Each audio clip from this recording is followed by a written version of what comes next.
Kami memarkirkan mobil kami di bawah pepohonan yang sangat rindang ke arah tengah hutan bersama teman-teman.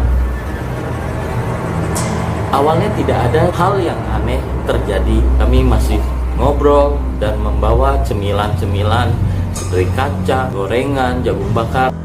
Tiba-tiba salah satu teman kami yang wanita berteriak dan kejang-kejang seperti ketakutan. Kami semua berusaha menenangkan. Akhirnya teman kami ini mulai tenang dan mulai menceritakan apa yang terjadi dan apa yang dia lihat di jendela mobil. Dia melihat di kaca jendela mobil muncul seorang nenek-nenek dengan wajah yang putih pucat menempel di jendela mobil, sehingga dia sangat ketakutan. Nenek-nenek tersebut melotot kepadanya. Kami semua tidak melihat nenek-nenek tersebut, jadi hanya dia yang melihat. Akhirnya kami memutuskan untuk pindah lokasi karena menghindari hal-hal yang tidak diinginkan terjadi pada kami. Dari Ranca Upas, kami turun sedikit mencari sebuah villa karena memang hari sudah larut malam, sehingga resiko untuk kembali ke kota Bandung dari daerah tersebut.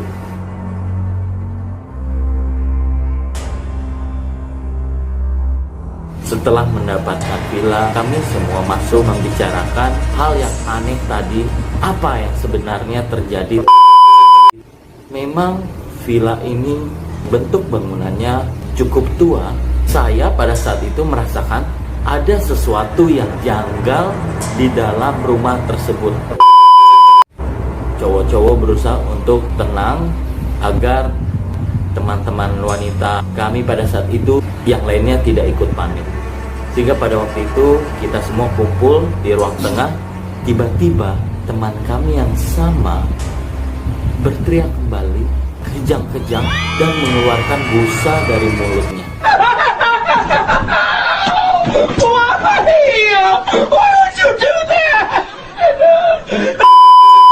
Kami mencoba mencari pertolongan, tetapi kami sudah tidak menemukan siapa-siapa. Sekitar pukul jam 2 pagi, suasananya sangat sepi sekali, sehingga kami bingung mencari pertolongan. Sebisa-bisa kami menenangkan teman yang berteriak dan kejang-kejang tersebut. Kami berpikir ini epilepsi, kesurupan, atau apa. Beberapa teman saya mencoba untuk membaca doa karena kami tidak tahu harus berbuat apa lagi, sampai akhirnya teman kami tenang.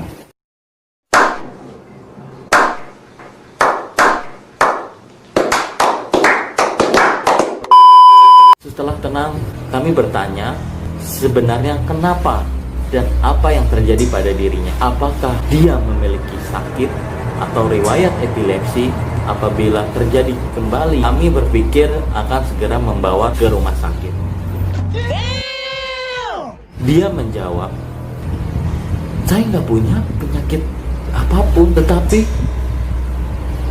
saya begini karena melihat seorang wanita di depan pintu kamar melihat kepada kita. Rambutnya sangat panjang sekali dan matanya melotot, seolah-olah dia tidak suka keberadaan kita.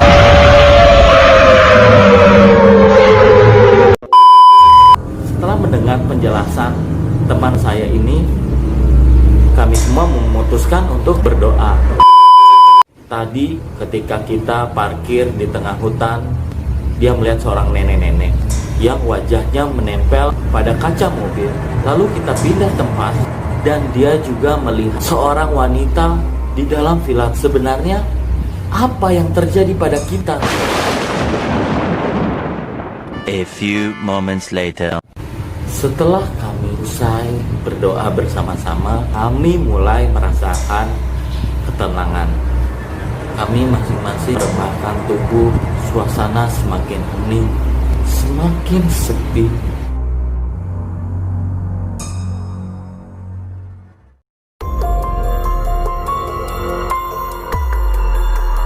Jadi teman-teman, pada waktu itu suasananya sangat sepi sekali sampai detak jam dinding pun terdengar. Di antara suara-suara bunyi detak jam itu, samar-samar terdengar seperti rintihan seorang wanita, dan semakin lama semakin jelas.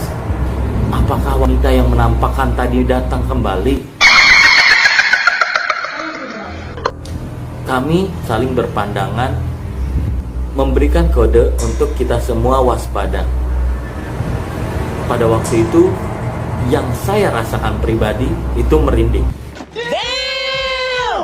Dan kita mencoba mencari asal-usul suara bunyi tersebut. Dari mana rintihan suara wanita ini? Dan saya bilang, ini suaranya nggak di luar, di dalam. Apa ada orang masuk? Enggak sih, soalnya gue udah ngecek sebelum kita tidur, sebelum kita ngumpul di ruang tengah, gue udah mastiin semua pintu-pintu terkunci.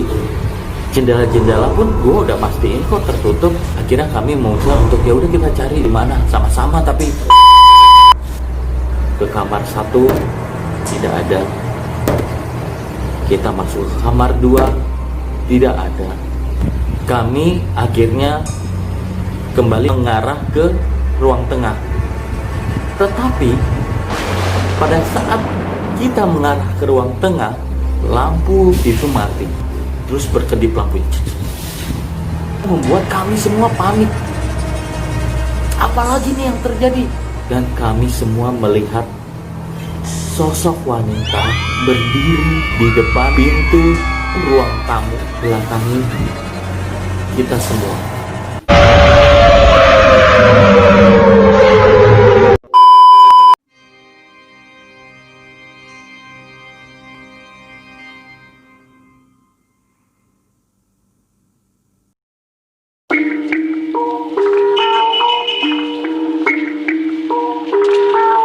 Sampurasun, halo teman-teman dimanapun kalian berada, berjumpa kembali bersama Labdawara Channel. Pada kali ini, saya akan menceritakan kisah pengalaman hidup saya ketika berada di Ranca Upas. Untuk itu, siapkan bantal, guling, serta selimut Anda agar Anda lebih nyaman. Selamat menyimak. Let's watch. Ranca Upas, atau dikenal dengan nama Kampung Cai Ranca Upas, adalah salah satu tempat bumi perkemahan di kota Bandung Selatan. Dalam setiap akhir pekannya biasanya selalu dipadati sejumlah pengunjung yang datang, baik itu sekedar tamasya bersama teman-teman ataupun bersama keluarga, karena keindahan alamnya yang menyuguhkan pemandangan asri, banyaknya pepohonan tinggi dan besar, dikelilingi areal perbukitan, cocok sekali bagi para wisatawan yang ingin menenangkan pikiran sejenak atau berlibur bersama keluarga. Momen yang paling biasanya ditunggu dan berharga setiap hari adalah ketika saat pagi. Pada saat kabut mulai terlihat menyelimuti hamparan lapangan yang luas dan dimanfaatkan oleh sejumlah pengunjung untuk mengabadikan momen tersebut dan menghirup sejuknya udara segar.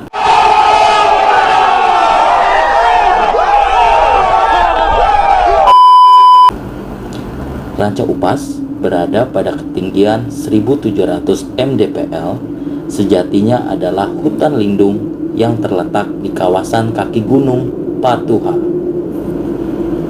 Ranca Upas juga sering sekali dipenuhi banyaknya kegiatan sekolah, kegiatan pramuka, camping, dan lain-lain.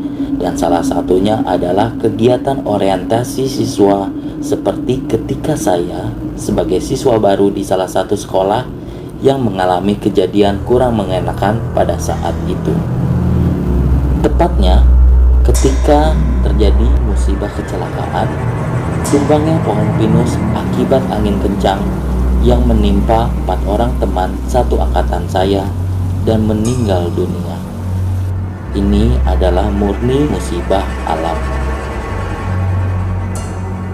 Semoga sahabat-sahabat saya tersebut husnul khotimah, ditempatkan pada tempat yang mulia di sisi Tuhan Yang Maha Kuasa, serta keluarga yang ditinggalkan diberikan ketabahan serta keikhlasan. Amin. Setelah waktu berlalu, Suatu ketika setelah beberapa tahun sejak kejadian yang kurang mengenakan pada waktu itu, saya mendapatkan kesempatan kembali untuk naik Gunung Patuha Ranca Upas bersama teman-teman saya yang berada di kota Bogor. Saat itu kami berangkat 4 orang dari Bogor menuju Ranca Upas, dan sesampainya di sana kami benar-benar merasakan senang dan menikmati suguhan pemandangan serta suasana yang sangat indah. Kami memasang tenda di sebuah hutan dekat danau yang cukup dalam, di mana airnya cukup panas.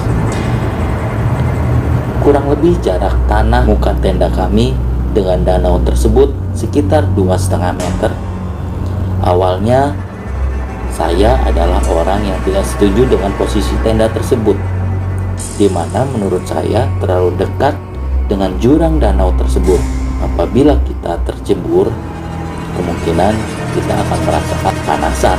Tetapi ketika itu saya kalah suara, sehingga keputusan tenda kami tetap dipasang di lokasi tersebut. Malam pun datang. Seperti layaknya pendaki-pendaki lainnya, kami bersih-bersih diri, membuat kopi, dan memasak mie instan, serta bercanda tawa bersama teman-teman. Waktu pun tak terasa sampai akhirnya kami memasuki waktu tengah malam dan waktunya beristirahat serta bergiliran menjaga di luar setiap 2 jam sekali. Entah aturan dari mana itu datangnya, tetapi kami pun menjalaninya. Sampai akhirnya saya bersama 1 orang teman saya mendapatkan giliran berjaga. A few moments later. Tidur baru 2 jam membuat saya masih merasakan kantuk yang sangat luar biasa, yang begitu menyerang pikiran dan mata saya. Dan pada saat itu kami memutuskan untuk membuat kopi agar mengurangi rasa kantuk yang kami rasakan. Pada saat membuat kopi dan 2 orang teman lainnya mulai tertidur di dalam tenda, kami mulai mendengar suara-suara aneh. Suara ranting dan rumput seperti ada yang menginjak. Tetapi kami perhatikan, tidak ada apapun yang kami lihat. Awalnya saya berdua dengan teman saya yang berjaga tidak mengindahkan hal tersebut, sampai suatu ketika suara-suara tersebut sangat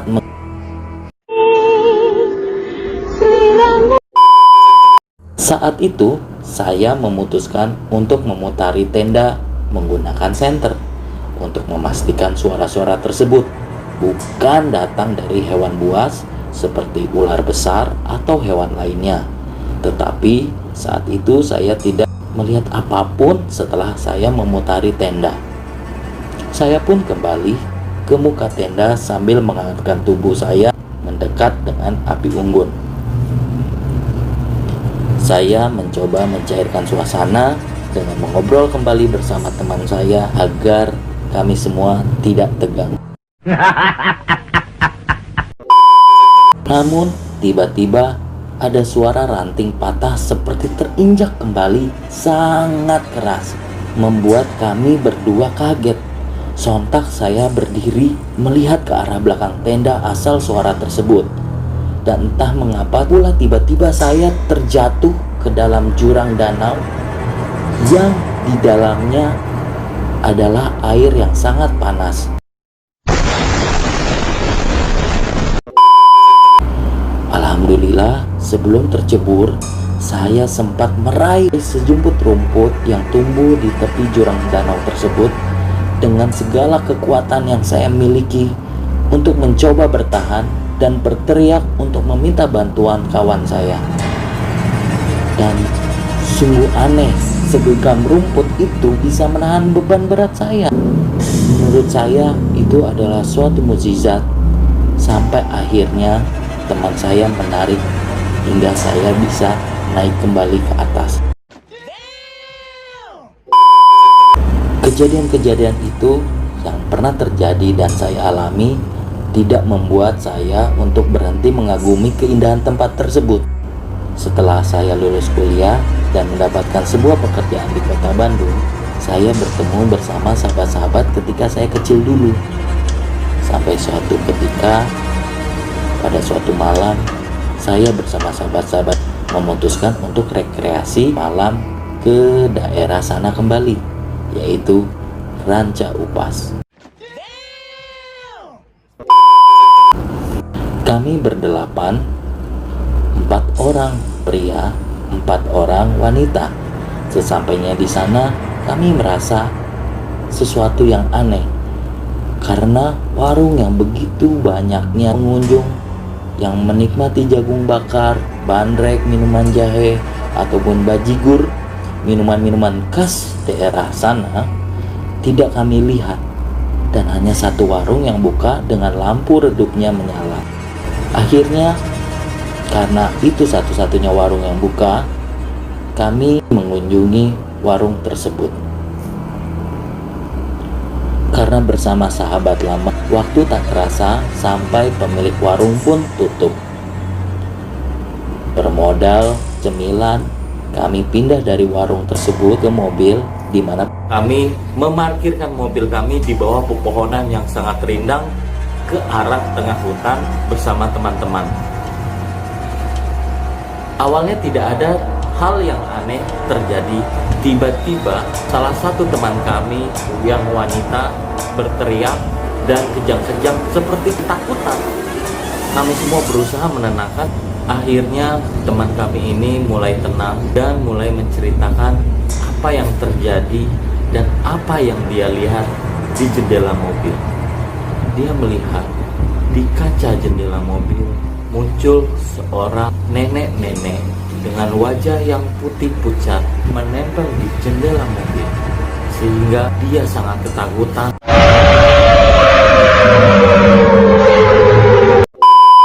Nenek-nenek tersebut melotot kepadanya. Kami semua tidak melihat nenek-nenek tersebut, jadi hanya dia yang melihat. Akhirnya kami memutuskan untuk pindah lokasi karena menghindari hal-hal yang tidak diinginkan terjadi pada kami.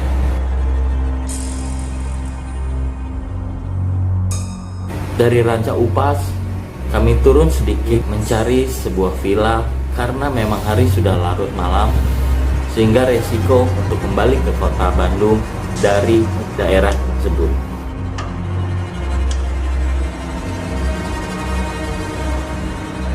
Setelah mendapatkan villa, kami semua masuk membicarakan hal yang aneh tadi, apa yang sebenarnya terjadi. Memang villa ini bentuk bangunannya cukup tua. Saya pada saat itu merasakan ada sesuatu yang janggal di dalam rumah tersebut. Cowok-cowok berusaha untuk tenang agar teman lainnya tidak ikut panik. Sehingga pada waktu itu kita semua kumpul di ruang tengah.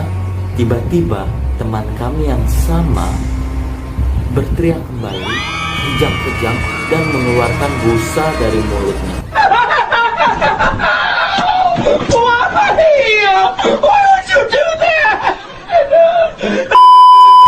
Kami mencoba mencari pertolongan, tetapi kami sudah tidak menemukan siapa-siapa. Ketika itu sekitar pukul 2 pagi, suasananya sangat sepi sekali, sehingga kami bingung mencari pertolongan orang lain.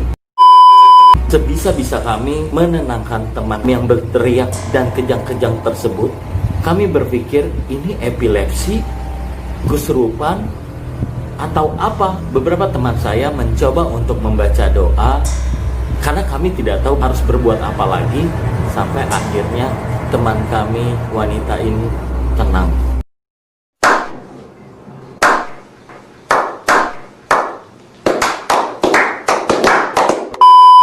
Setelah tenang, kami bertanya sebenarnya kenapa dan apa yang terjadi pada dirinya. Apakah dia memiliki sakit atau riwayat epilepsi? Apabila terjadi kembali, kami berpikir akan segera membawa ke rumah sakit. Dia menjawab, Saya nggak punya penyakit apapun. Tetapi saya begini karena saya melihat seorang wanita di depan pintu kamar melihat kepada kita. Rambutnya sangat panjang sekali dan matanya melotot, seolah-olah dia tidak suka keberadaan kita.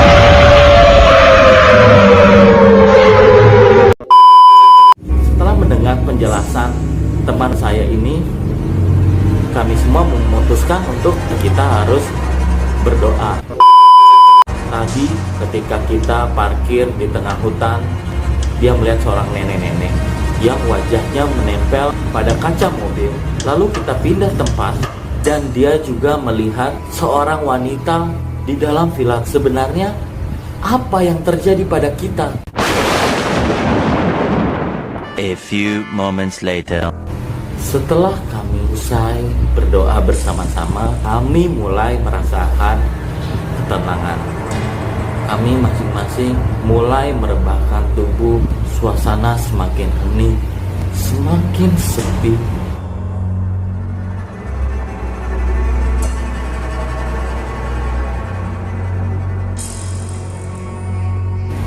Detak jam dinding pun terdengar. Samar-samar terdengar seperti rintihan seorang wanita, dan semakin lama semakin jelas. Apakah wanita yang menampakkan tadi datang kembali? Kami saling berpandangan, memberikan kode untuk kita semua waspada. Pada waktu itu, yang saya rasakan pribadi itu merinding. Dan kita mencoba mencari asal-usul suara bunyi tersebut. Dari mana rintihan suara wanita ini? Dan saya bilang, ini suaranya nggak di luar, di dalam. Apa ada orang masuk? Enggak sih, soalnya gue udah ngecek sebelum kita tidur, sebelum kita ngumpul di ruang tengah, gue udah mastiin semua pintu-pintu terkunci. Jendela-jendela pun gue udah mastiin kok tertutup. Akhirnya kami memutuskan untuk ya udah kita cari di mana sama-sama, tapi ke kamar 1 tidak ada. Kita masuk ke kamar 2 tidak ada. Kami akhirnya kembali mengarah ke ruang tengah. Tetapi pada saat kita mengarah ke ruang tengah, lampu antara dapur menuju ruang tengah itu mati, terus berkedip lampu. Membuat kami semua panik.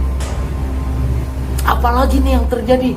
Dan kami semua melihat sosok wanita berdiri di depan pintu ruang tamu, belakangi kita semua.